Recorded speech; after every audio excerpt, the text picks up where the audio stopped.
So let's get this started. Yay! Ooh, hello, my name is Christian Armstrong. All right, I asked this guy, but I'll ask you. How long have you gone to MAGFest? Since Mag 6 or 7. 6, okay. How many concerts do you go to per year outside of MAGFest? Couple a year. More than 5 at least?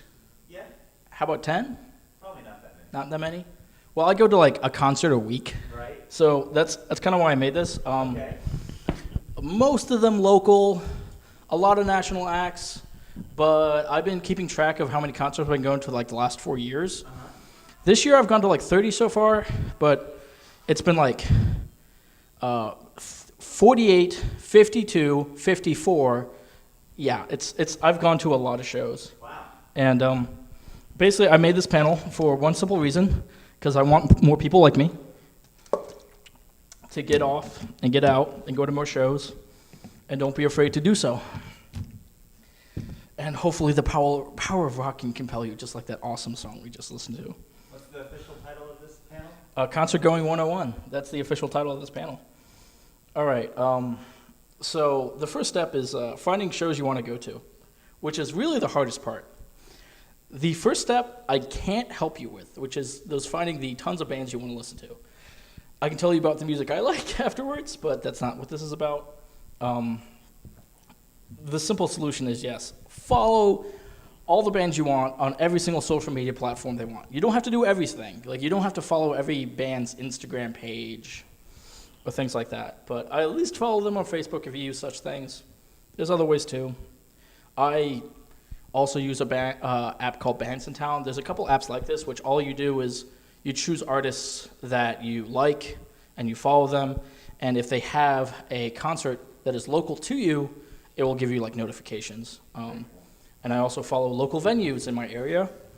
Baltimore Soundstage is a venue I go to like once a month. No joke, for shows. Like I'm going to see them later. I'll be there later this month to see Ailstorm and Gloryhammer. And that's where I kind of follow, see if there's deals. Like I subscribe to their mailing list, and they talk about like ticket deals to get cheaper tickets. But I chose Hammerfall as an example to go through what I do when I try to get tickets. So we're waiting to see something like this, of them posting a schedule of tour dates.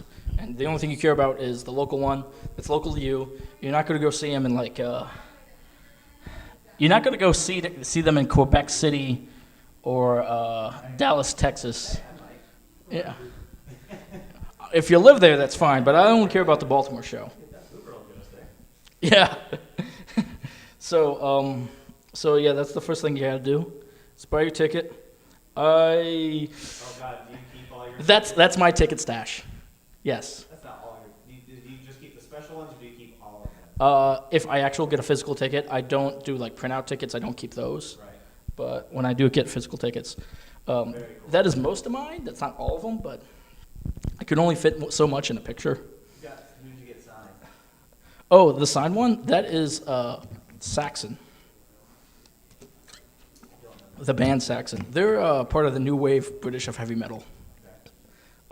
It's a band you should check out, but that's just not about... It's about seeing them and not listening to them.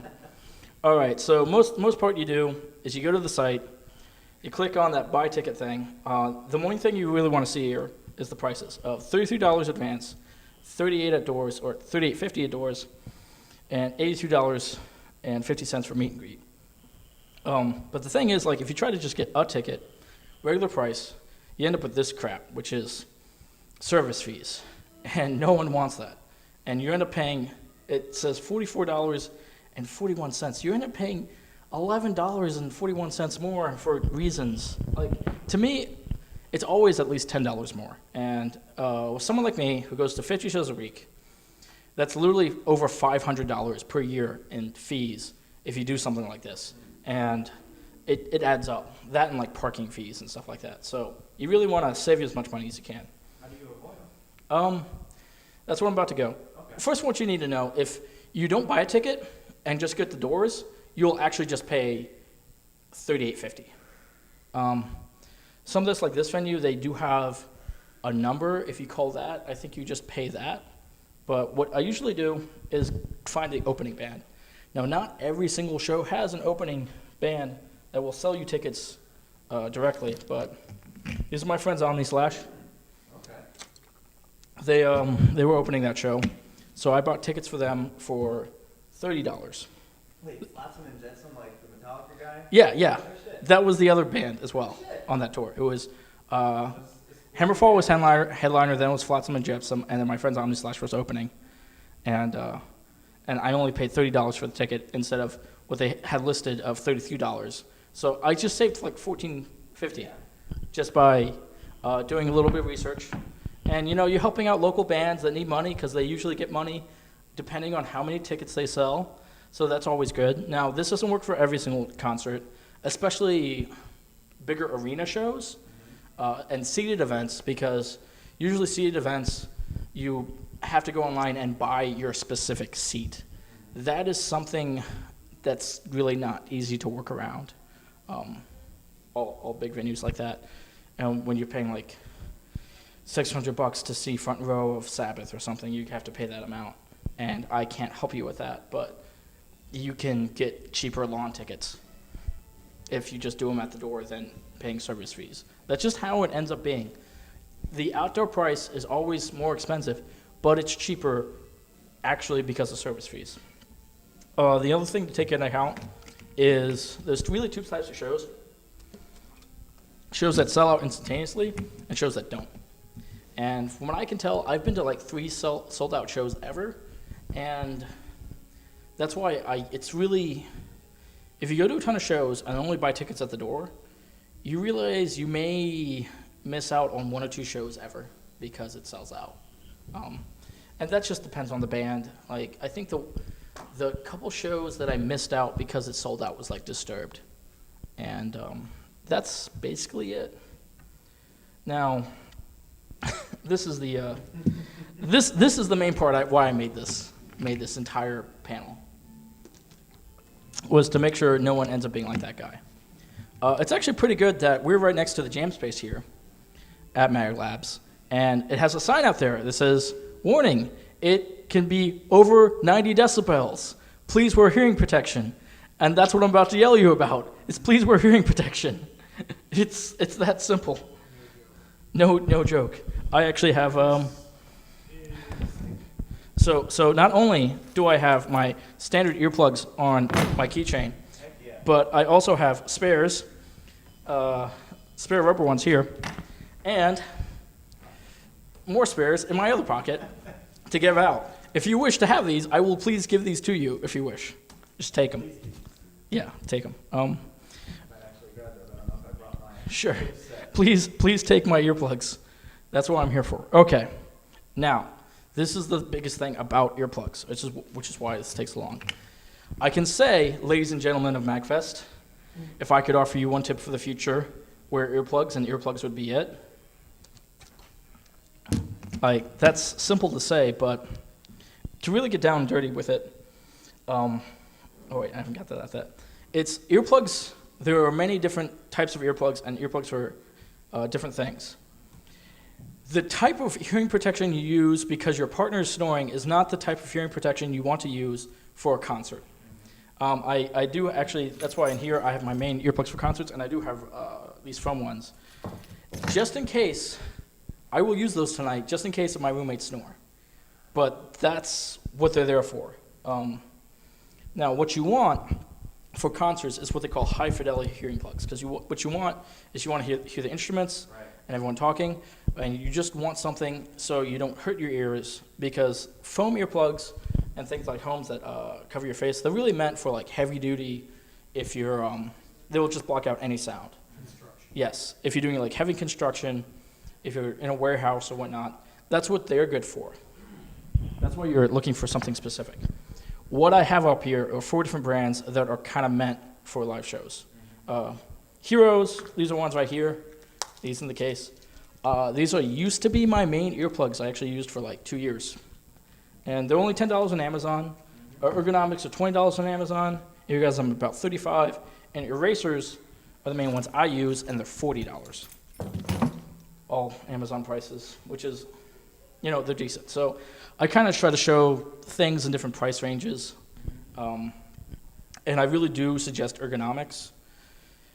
If you're like me and go to concerts every week, because what you really get for more money is just something that's more comfortable. You get a little bit of improvement of sound, but it's actually not as much as you think. But it's really just like a comfortability factor of you won't be going like this the next day. Like, ugh. That was annoying in my ear. Now, what you really want is a good case as well, like this, because like mine's attached to my keychain, and I wish everyone had something like this, because even just in life, you'll end up in places where it's just too loud, and I really do suggest earplugs for everybody. Just so you don't have to listen to that crying baby on an airplane. So they actually do make other earplugs for airplanes for like air pressure, but that's not what we're talking about. Now, the only bad thing I have to talk about Heroes for. These are reusable earplugs. Use them, take them out, put them in, wash them, please, but they do not have a lifetime warranty. What ended up happening to me is these old Heroes I used, not only did I go to concerts on a weekly basis, I also had a warehouse job, so I wore them all the time. So I was probably wearing them like 40 hours a week and just, putting them, taking them out, washing them daily basis. They got worn to the point of when I was went to a show after a set, I took it out and I realized the small, this small little part, like you can see it's 3 parts. This first part got left in my ear. Yeah. And you don't want that. I ended up having to go to the ER, and it was the easiest thing for them to take out. Sure. But it's just the case of you don't want your friend just to try to get tweezers and try to take it out. So just that, like, it took 2 hours of, you're talking like going to the ER, getting checked in, waiting for a long time, and then by the time I got to see the doctor, it took 10 seconds, but just to do that, like, the paperwork took longer, but... Sure. Going to the regular doctor would be able to help with that too? Probably. Wouldn't they have the same stuff? The thing is, it's I don't know. I'm a veteran and I use VA, so to me do anything, I just had to go to the VA hospital to just take care of that. The thing is, what they need is what they call alligator forceps. If you're talking about trying to get something out of your ear without damaging anything and not just like tweezers. If you have that tool, I bet you can do it yourself or just get someone else to do that. It's just getting the proper tool, if anything. How often do you recommend changing them? The thing is, if you're like me and use them 40 hours a week, I probably would say yearly. If you don't go to concerts that much, maybe every 5 years. The thing is, like I said, I used them for like 2.5 years. You can lose them faster than 5 years. Yeah, exactly. I bet you will probably lose your earplugs faster than you need to change them, but I keep them pretty consistent. Okay. And of course, these foam ones are just one-time use only. But I don't know, the only thing else I got to say about earplugs is when searching for earplugs, they do come in different sizes. Please get the right size, or you're just going to be uncomfortable and it's not going to work. Hello, yes?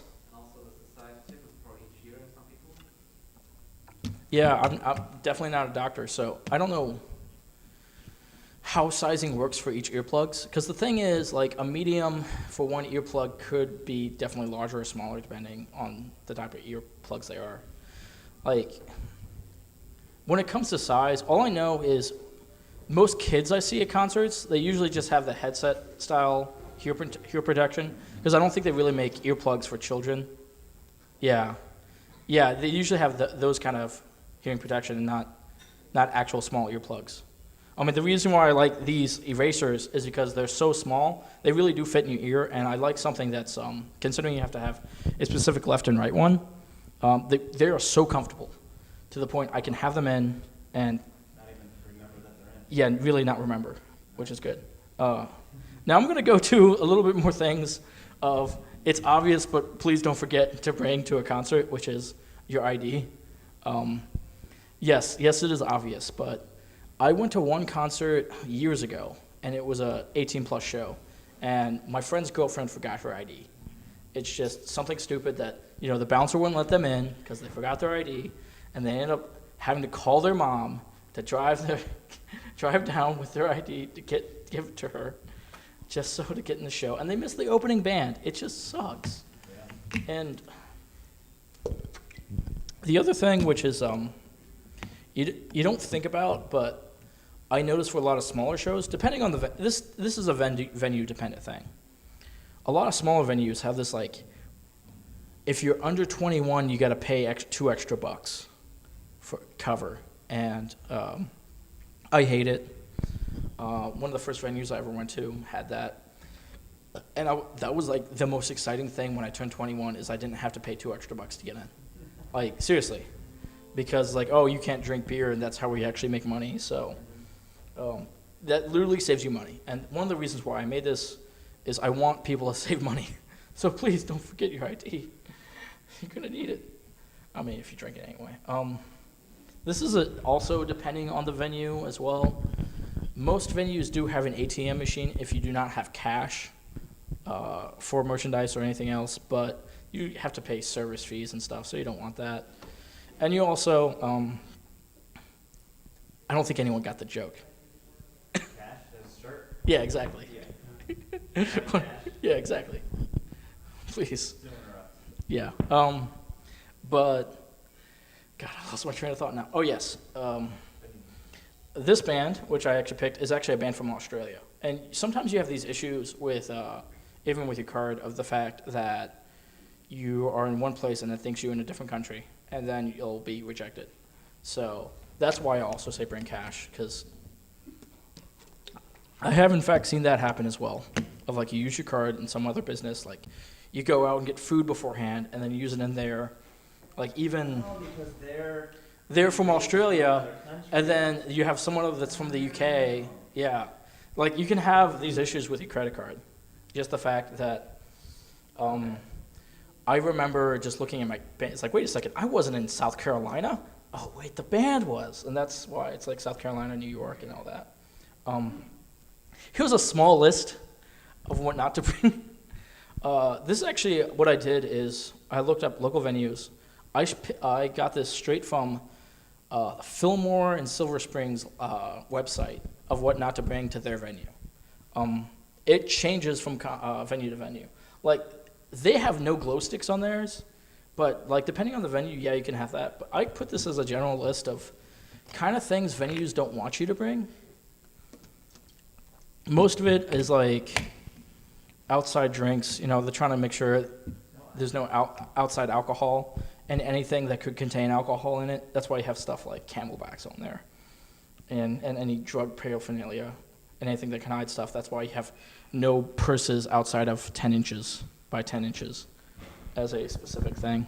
The only thing I've actually personally seen from this list people get turned away for is the GoPros and selfie sticks, because people like want to see the show and do that.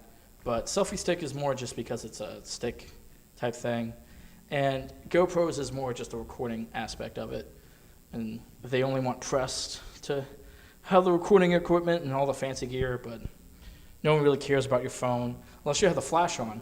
Then everyone hates you, mostly the band. Yeah. All right. Yes, no one likes it. I did have one show where the band, doing one song, asked for everyone to put their flashlight on. Like, get out the phone, put the flashlight on, and do this, like, entire thing of... But that's not going to happen at every single show. So keep it off. Just keep the flash off. All right. Now for the active part of this entire panel, which is, now you're safe, you're at the show, you got your earplugs in, you're good, except you're like this. Oh, good, yeah, band's playing, sweet. I'm just gonna be here. Oh, that was a good song, yeah, cool. Yeah, we don't want that. We want people to rocking out, not looking down at the phones and chilling. So A good band called the Blue Man Group put out like 15 years ago a good list of things to do, a list of movements, as you will, to do at concerts. So please, if you will, stand up. I'm serious. I wish for it to be active along. You don't have to do as much as you think, but please come with me on this journey of doing that. So the first one is the basic head bob. Oh, damn it, the GIF's not working. Yes, everyone with me. What is love? Baby, don't hurt me. No one wants to hide away with me? I'm here. Baby, don't hurt me no more. All right. Yeah, it's just the basic head bob. Just something so you're not standing still. It's that simple. Just chill music, yeah. We'll get to that. Yes. How do your earplugs hold up well when you're shaking your head like that? If they're comfortable and you put them in right, they will not fall out. Because I have kids that fall out and want to put back in, now they're on the floor. Well, that's why you wash them. Please do. But I've actually never had that issue. Never. But that kind of goes into why you want to get earplugs that are the right size, and if they're like too big, they do fall out. Maybe you need something smaller. I mean, I headbang at shows, which is the basic advanced version of the head bob. You know, whether it be this or just this. Get your entire body into it. Now the next one, the one-armed fist bump. Not this. You gotta get your entire body. You can do it like this. You can do it like this. You can do it like that. Just any way, as long as you're fist bumping. Only one arm. Yes, the pinky's up. Fist bump. This is too good. Oh, I love it. Just yes. That's not. Okay. Yeah, just any. These are rock concert movements. I don't know what kind of music that is, but yes, I'm listening to the. Yes, that's too good. 1 billion times. Dude, that song we had at the beginning, I literally listened to 1,000,000 times, but it's another simple movement just to show that you're there and not standing still. It really, to any band, that's what I'm trying to show of just doing little simple things like that kind of just shows you're into it. Absolutely. And now we're going to do a more advanced technique, the up and down jumping motion, also known as jumping. There we got that. Now what you can do is mix all movements we talked about and others and do them all at the same time. So we can do the up and down jumping motion, the basic head bob, and the one-arm fist bump all at the same time, simply like this. You got that? Yes. Now you're like 50 times more into the show than doing any single one of those. And that's how you show you're active. All right. Now, this next one, what I also call the slow pretty part, which is wave your hands in the air like you just don't care. It could be the wave. Do like that. We can literally just do this to the jam music right now. I care too much. Yes. You can do it as an entire audience. Now, here's a question. Sure. If you're going like this, do I mirror you? Yes. You mirror the guy on the stage. So if I'm like on this side, you go into that and you do this, which goes into having your phone up, do like that, have the lights. Because no one uses actual lighters anymore. I mean, I got one. I can do the whole, woo, yay, we're rocking out. But yeah, no fire in this venue. You can always get one of those apps that displays text as you wave it. Exactly. Yeah, there are apps that are literally just candles or flames, so you can do that. I mean, if you really want to go out, I really do suggest that, of get just a flame app. So when you do that, it looks like a lighter. And I don't have one of those because I don't care to, but it's really fun. Now, the next movement. I know you all know it. I know you all know this. You know it. You know it from heart. We're going to do it. Okay. We're going to do it once. Some of you may not like it. It is the two-armed upward thrust with yell. So with me.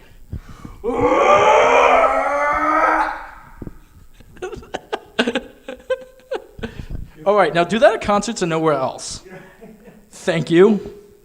Just do it at concerts and nowhere else. But that is the two-armed upward thrust with yell. All right. I'm not doing the Colossus roller. I'm doing the 2 arms per throws with yell. Exactly. We'll do that. Yes. All right.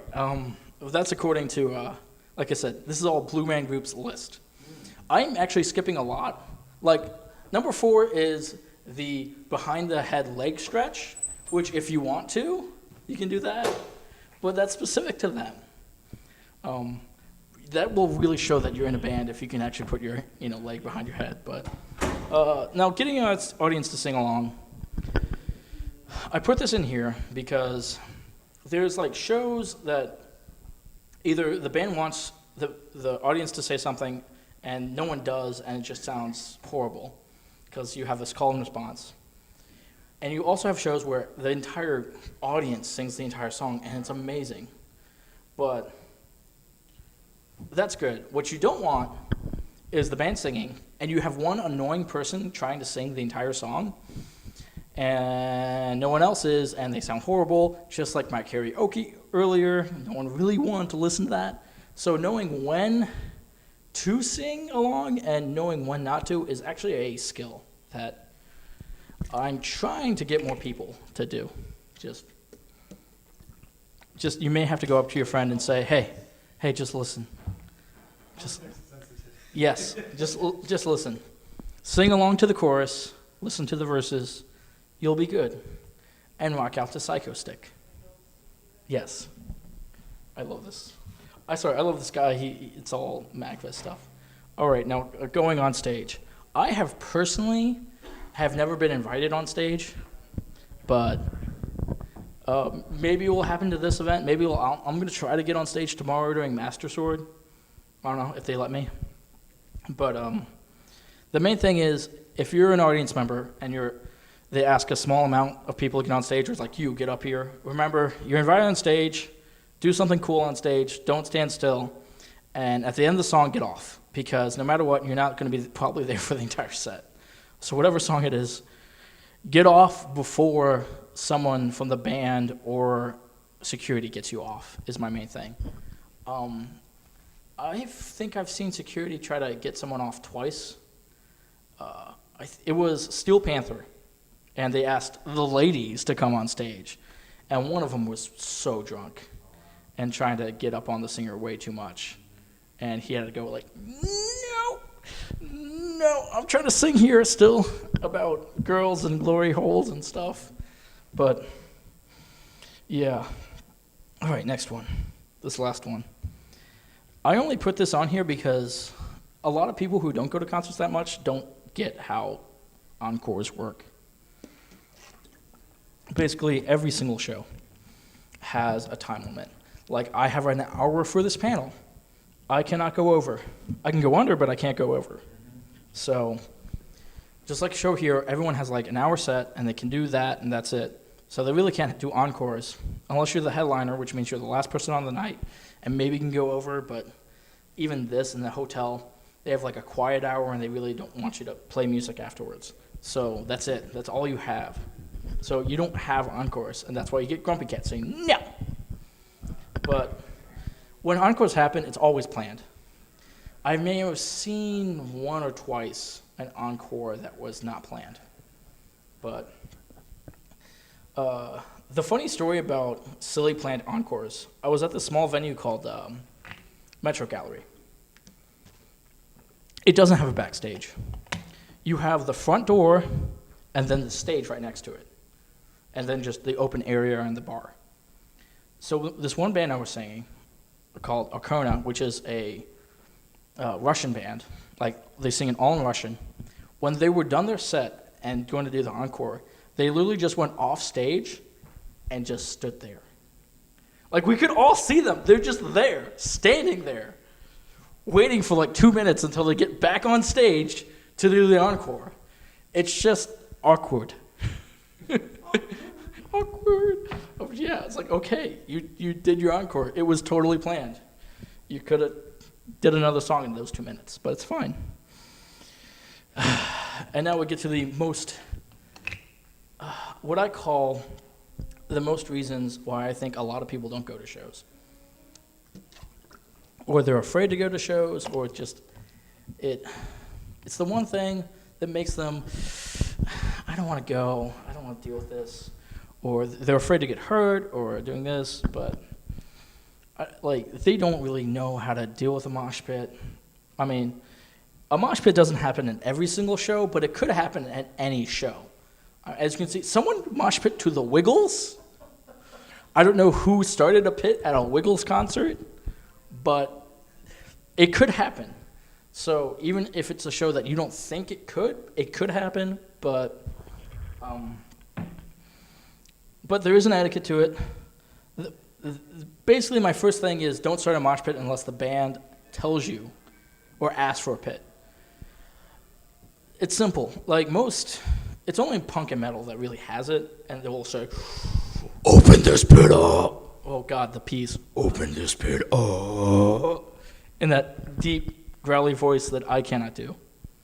Or you have Power Glove literally throwing you plastic swords, and it's like, go, please do reckless things, and start up that pit. That is a clear indicator of they want a pit. But maybe they just want, to chill more. But the biggest issue is this. You have people that think it's okay to hurt people. Personally, from looking at the feedback from last MAGFest, we had one person punched in the pit. I have gotten elbowed in the nose. I actually had a broken nose once, but that was not during the pit. That was because I was up front and a bassist hit me. The bassist went like this. That was a not pitch issue. That was being up front issue with a low stage. But for the most part, I've gotten hit in the nose and kind of hurt a little bit, and I've gotten a sprained ankle from falling down. So, but the most important, even here or any other event, if you see someone get hurt intensely, or someone basically doing this,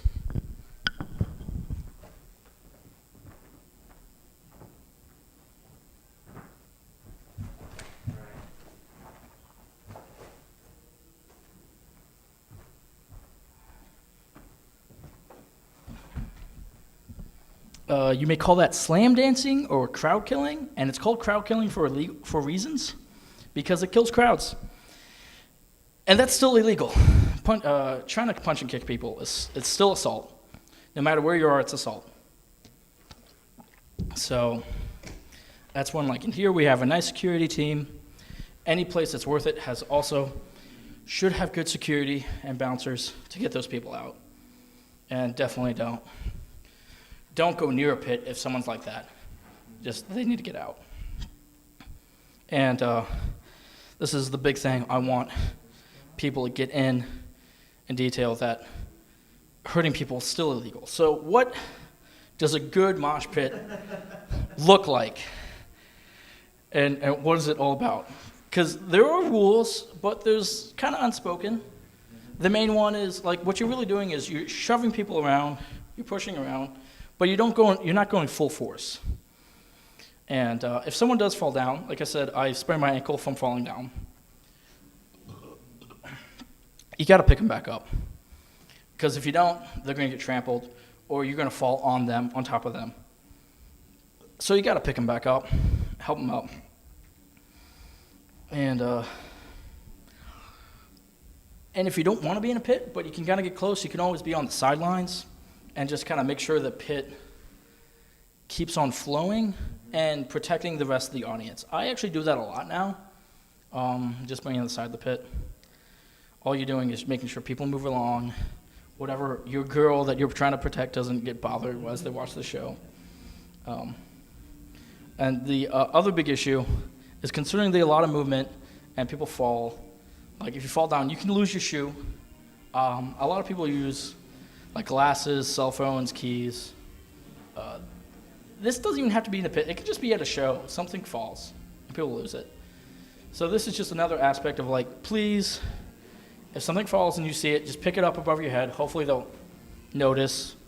Maybe they won't notice until after the song because they're in the pit and they're enjoying themselves. It happens a lot. But no matter what, everyone should leave with 2 shoes at the end of the show. It's that simple. We do have a lost and found here. If you see something and no one accepts it, you can take it to security, take it to lost and found here. And have fun in the pit. This is during Cowabunga Pizza Time's set during Magstock. So I'm in the back there. Oh, it was hotter than this room right now. I was wearing this jacket and nothing else. It was that hot. As you can see, the other guys with yeah. As you can see, people like shoving around. Their arms are very closed off and not open. Even the guy with his hands up, it's like the hands down, but the other one's just like out of the way, not making sure no one's getting hit intensely. You can even see the guy's big smile, like he's enjoying the hell out of the space. Yeah. All right, that's enough about pits. Wow. That's all. I have never seen this, but it's the perfect picture for this example of crowd surfing.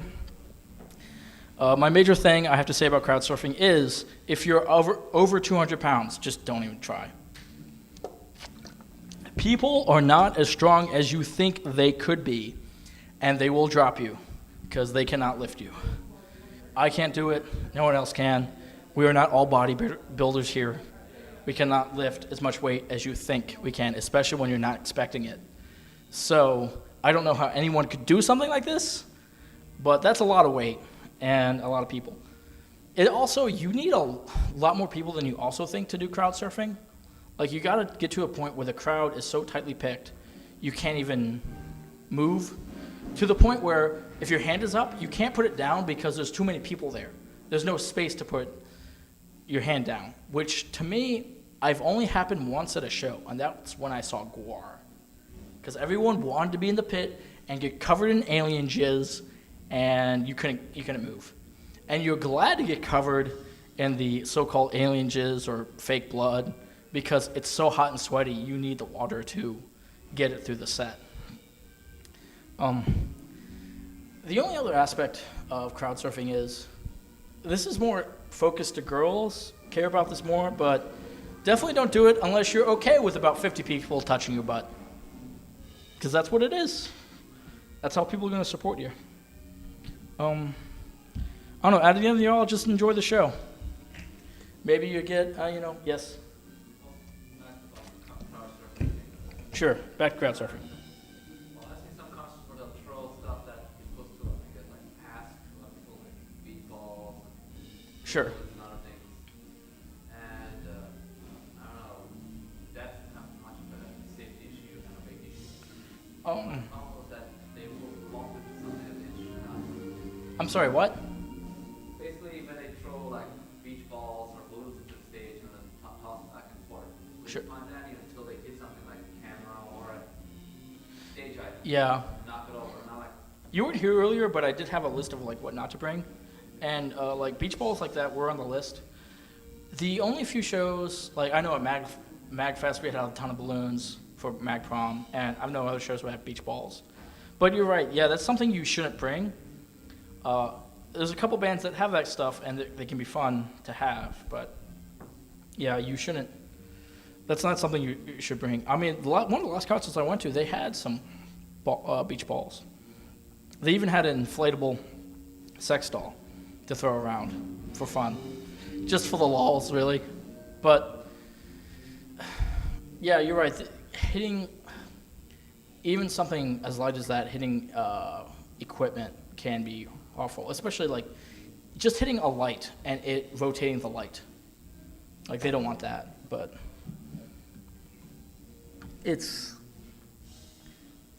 that is definitely a problem. It's more of, yeah, just don't bring that. Let the bands bring the silliness. Like, let Power Glove bring, let's go all the way back. let Power Grove bring the foam swords for people to throw. You know, you want that. But no, like after that, you're just there and enjoy the show. If you're up front, maybe you get a drumstick, maybe you get an awesome guitar pick that looks like that. But now to another issue, which goes back to of bringing cash to buy merch.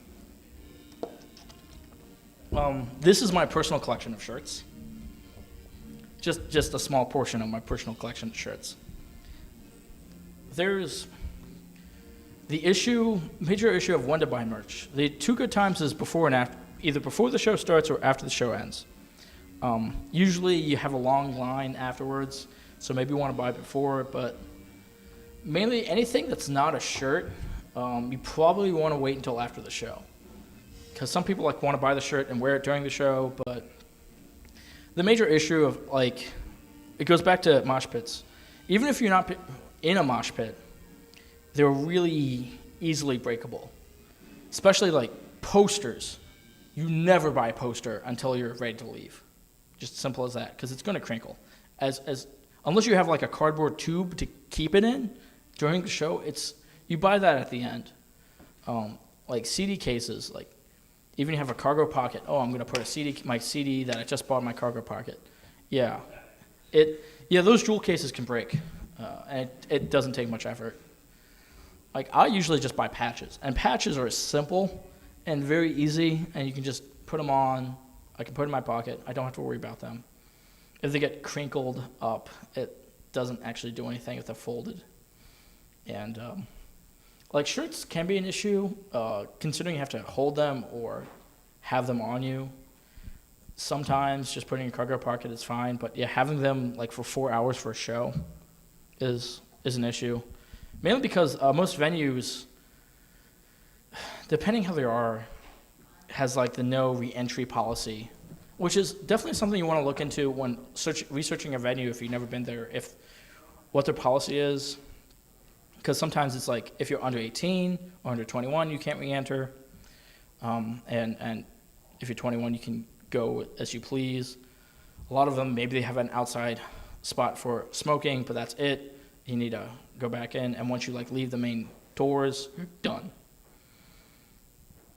It's really annoying, and it really sucks when you just want to buy merch, get your merch, put it in the car, and then come back and enjoy the show. But the main reason why it's to do afterwards, you'll meet the band afterwards. They're usually at their desk after they do their set anyway. So, which is why I actually want to talk about meet and greets. If you remember 50 minutes ago, the meet and greet tickets were $82.50, unlike the $30 price point for a regular ticket. So I want to go through what are you buying for that extra money besides being able to meet the band? I show this. This is the one and only time I've done a meet and greet. When I saw the band Iced Earth with a friend, he wanted to do a meet and greet, so he also got me a meet and greet ticket because I was his ride. And what we got out of that is a special VIP T-shirt, which you saw. The Iced Earth shirt and that picture is the shirt that I got there. That poster, which they signed on spot on the site. So you get this picture with the band, and early access to the show. So it's the first one in, so you can be up front. And that's it. Meet and greets definitely can change depending how much or what kind of band it is. Probably the most expensive, if you want to see Iron Maiden, you're spending over $1,000 to do a meet and greet with them, and you get to have dinner with them. So, and probably a live Q&A session. So it may be worth it. I know a lot of bands that have over $100 plus meet and greets are usually the kind of bands that don't meet their fans afterwards. They just let other roadies load stuff so you don't see them after the show. But most bands, you can just go up to them. And I chose Hammerfall, considering I was talking about them earlier. After the show, you just go up to the thing. It's cool, take a photo, get some silly photos, and that's it. All right. Wow, that is exactly as long as I thought it would be. All right, so that's it.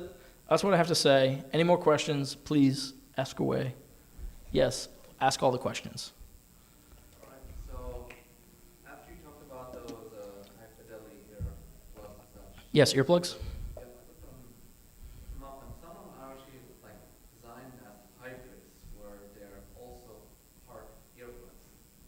And they said if you have some kind of like special microphone, they will. Oh, you're talking about inner ears? Is that what brand name, or that's what they call it? Oh, you mean something that you put in your ear as an earbud, but you can also like plug in. They're also earplugs too. And Yeah. they're basically hybrids. Earbuds plus earplugs? Yeah, that's usually called inner ears. That's like mostly musicians have, where what they would do is they have a setup box. So instead of having like an entire monitoring system, they get their mix in their ear of what they want to listen to. They usually also have like a click track, like a metronome. So when they play, they can play on track to whatever song they're playing. And those are good. Those are like really high end. Like you're talking about hundreds of dollars for a good set of inner ears. I think there's other versions as well. I don't know, I'm thinking specifically for musicians, but I know there's basically different things that it's used as an earbud. Yeah, as basically as you can use it as a hearing aid as well. Like you can turn up and down the volume of everything. But I try to list something that's reasonable to buy. That's why I had something that was $20, $10, $20, $30, and $40. And two of them is what I've personally used. I don't expect anyone to pay hundreds of dollars for inner ears. At least for casually going to concerts. Now, you did say that the lower ones have a limited lifetime. How long do these inner ears last? That I don't know. Because if they're used by professionals, they're going to have the same amount of time as you use. It's possible you'll like have to change out maybe the rubber part after time. I mean, I probably got the heroes I had, which is like $10 earplugs. Like I used them for 2 years, 40 hours a week. Like 2.5 years, 40 hours a week. That's the lifetime of that. If you want to look at like an actual hour point, or maybe I've used them like 300 times. Like putting them in, taking them out, washing them, So it's possible for like high-end inner ears. What you're doing is you're changing just a small portion of the entire thing, not the entire. You're probably changing the rubber part and not the like microphone part. Because I think the highest end you can do is you can get things that are specifically fitted to your ear. I actually talked to a doctor who said Yeah. to do a cast of your ear, which is what Dr. Native meant. And they said that these are actually not as expensive as I thought. They said they're exactly designed for ear, and Yep. he stressed that they're, because he deals with hearing loss, Mhm. that this is for reverse, it's not for someone who's hard of hearing, but to prevent it more preventative treatment. And he said, like, based on how they're designed, I can make even have volume control, passive volume control. So you don't need any power from them.